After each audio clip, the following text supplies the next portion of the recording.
Welcome back to your daily basketball recap. My name is Levi Jacob, and we have lost a lot of time just in terms of yesterday. As far as highlights, there's been a lot of stuff that happened. We're going to run through the Wednesday stuff first, then I'm going to get to last night's games, and then we're going to go over everything else. Victor Wembanyama on Wednesday night, 41 points, 18 rebounds, and 3 assists.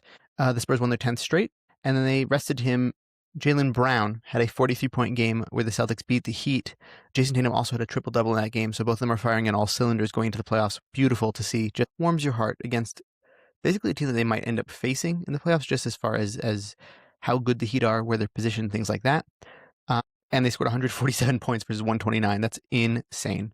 Paul George had his best game of the season with 39 points. 76ers scored 153 points versus the Wizards 131. The Wizards are they're kind of not really a basketball team right now. That being said, everyone's putting up high scores against them, and 40 and 39, that's a good score. It's a very good score against anybody, so very nice. And last but not least, Ousmane Dieng against the Rockets. In a losing effort, Rockets beat them 119 to 113, had 36, 7, and 10 for the Bucks. I believed in him when he was on the Thunder. I believe in him now. It was an awesome game. He dropped a couple threes, really put up. It was just a ridiculous stat line to watch. Totally ridiculous and so much fun. Jamal Murray had 37, 5, and 5 as the Nuggets beat the Jazz 130 to 117. OG Anunoby had 25 and 13 for the Knicks. That was in a win of 130 to 119 over Memphis. And Precious Achiuwa put up one of the best stat lines of his career so far with 28 and 19 in a win over the Raptors, 123 to 1. Now, getting into the more relevant stuff as of last night. Luka Doncic, injured, likely injured. His hamstring went out last night. He's getting an MRI today. Hopefully we'll know more, but everything else is basically secondary for the sake of the MVP conversation, for the sake of the playoffs, Lakers, everything relevant. It's secondary. The Thunder also happened to beat the Lakers by 43 points. Yeah, it was not a good night for the Lakers. Didn't matter though, because Spurs won without Victor Wembanyama last night as well, which was very nice to see, and they blew out the Clippers by 19. They are 59 and 18. There's still there's still 2.5 games, I believe, behind the Thunder. It's a fun race. It's a very fun race to watch, despite the fact that Wemby didn't play this game. Cavs finally clinched a playoff spot, so let's get into it. Thunder 139 to the Lakers 96. As I mentioned before, Luka injured. He injured his hamstring. It seems he left early. 12 points on 3 of 10 from the field, 26 minutes, and he was out. He didn't look right. He might be pushing himself too much because he's been scoring all these really high-scoring games, all these high minutes, but he rested 2 games ago. Last game, obviously, he had 42. LeBron was minus 37 tonight. I don't blame him, but Rui Hachimura was minus 39. It wasn't really a game. Once Luka went out, that was kind of it. SGA, 28, 7, and 7 in just 30 minutes. He didn't even need to really be there in the fourth quarter. Story of the game on the Thunder side offensively was Isaiah Joe, 7 of 9 shooting, 6 of 8 from 3 in 13 minutes. He just had a flamethrower last night, and I hope that he does this in the playoffs because they could really use this.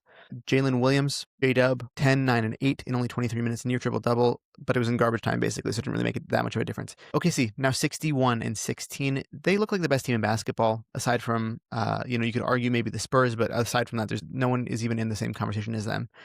For the Lakers, if Luka is out, and also part of this game, Austin Reeves was not really a factor here. It's not going to look good for their chances. And ultimately, I think that their chances in any regard still don't look good. Hopefully, that's not the story of the game and things do change. And I'm praying for that because I want the Lakers to be able to compete in the playoffs. I want to be able to have, good basketball from highly ranked teams. So hopefully that does end up happening. Next, Spurs, 11 in a row. 118 to the Clippers 99. De'Aaron Fox led the way with 22, 8, and 5 on 9 of 13 shooting from the field. Just very efficient, very, very efficient. Stephon Castle added 20. He looks like an absolute consummate professional. Dylan Harper, 19 points off the bench of 8 of 12 shooting, and Keldon Johnson put up 13. Everybody contributed on the Spurs tonight. Everybody got to play because they just didn't really need to be able to, play such competitive basketball. The players were good enough against what the Clippers had to offer that it wasn't so close. Kawhi Leonard, 24 points, 10 of 16 shooting from the field, but they just overwhelmed him. They overwhelmed him absolutely. Benedict Mathurin had 18. Garland had 11, but it was just a very, very ugly game for this Clippers team. I think it says something when Wemby is able to sit games against teams that are supposed to have top of the league players, and still the quote unquote supporting cast, because I think a lot of them are stars in their own right, technically speaking. It says a lot. It still says a lot, even at this point in the season. And I think that this team is scary. They're just scary. Julian Champagnie also by the contributed off the bench with 13, 8, and 4. A lot of passing going on in this game. A lot of passing, a lot of team basketball. Really, they are one of the best coach teams in the NBA right now, and I think it's just not talked about enough.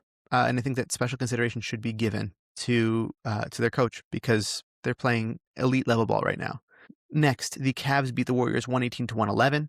The Cavs finally clinched a playoff berth this season with a few games here to go. Road win against the Golden State Warriors. Donovan Mitchell had 25, and Strus hit the dagger 3.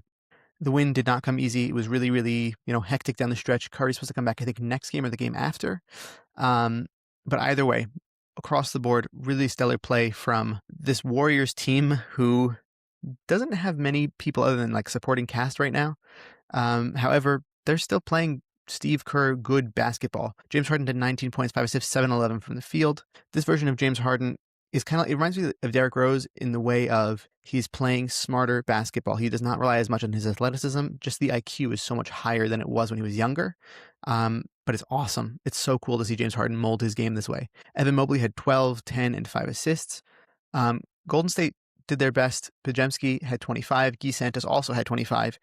Guy Santos is the more impressive one out of that. He plays a little bit better two-way for me. But Draymond Green had 8, 9, and 9 with 3 blocks. Almost triple-double. Almost a win. But alas, the Cavs beat them and held on. Max Strus right now is playing at a really, really high level as well. 6 of 10 from 3, 9 of 14 from the field.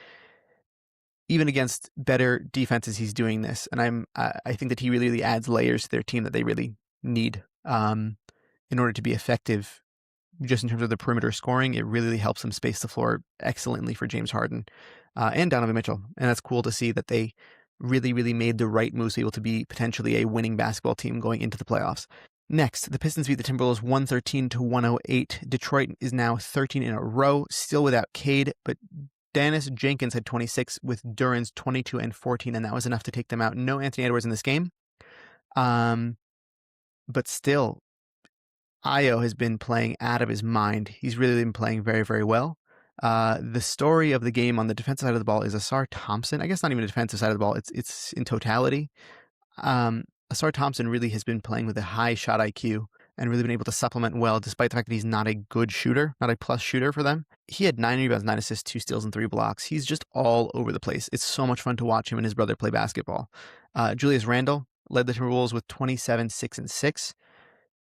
Naz Reid came off the bench with 19, but not much else to be done for the Timberwolves when you don't have your star player. Like, both these teams didn't have their star player. I think that, by the way, Cade and Ant are 2 really interesting players to compare to each other. Just based off of their experience in basketball, what they've been able to do. They have such separated accolades, like such different accolades from each other in their almost equal amount of time NBA careers at this point.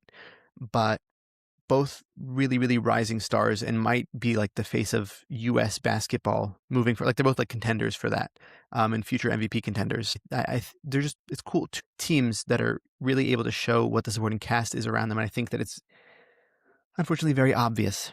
Despite the fact that it was a close game, I think it's very obvious that the Timberwolves need to do more in putting talent around Anthony Edwards in this offseason. Very quickly here, the Trailblazers beat the Pelicans 118 to 106. Drew Holiday had 27 points with 7 3-pointers. He's done this now a couple games in a row with good 3-point shooting. 10 of 22 from the field, though, but 7-15 from 3. Denny Avdia, 26, 8, and 7. He has returned to his all-star form, really killing it. 10 of 13 from the free throw line. 2 straight games of 26 with near triple-doubles. He's so good, and he doesn't get enough attention, and he really, really should. Still at this point, despite the fact that there's so much political stress around him, he should really be mentioned more. He's a very, very good basketball player, really, really just worth noting every single time that he's on the court. He really, really affects the way that basketball is played for this Trailblazers team and really, really lights a fire underneath them to win effectively. Really cool to see. This is New Orleans' 6th straight loss. They're not very good, so it's not so surprising. However, we're going to go on to the next game, which is the last game of the night. Hornets beat the Suns 127 to 107. Con Knippel broke the Hornets' all-time 3-point record. He hit 4 more than what was three-point record and finished with 20 points, but just looked crisp out there, really crisp in his play. Miles Bridges led the Hornets with 25. Brandon Miller had 17. LaMelo Ball had 15. And really just ran the offense very smoothly for this Hornets team, as he usually does. Charlotte is now 43-36. They are a playoff team, certified playoff team in my opinion. Man, this core that they have here, and they now have more steady rotations. I love it. I love every single aspect of it. It's really just phenomenal, including Kalkbrenner coming off the bench for center, Kobe White coming in to replace a lot of the scoring and the playmaking that leaves whenever somebody goes to the bench. Really just stellar to see. Jalen Green, 25, 4, and 7, but it wasn't enough. Booker had 22, and the Suns fall to 42 and 35. And as the playoffs come, it just gets tighter and tighter in the Western Conference. That was your daily basketball recap in 15 minutes or less. I want to thank you all for listening and watching, and I will see you on Sunday. Have a great weekend.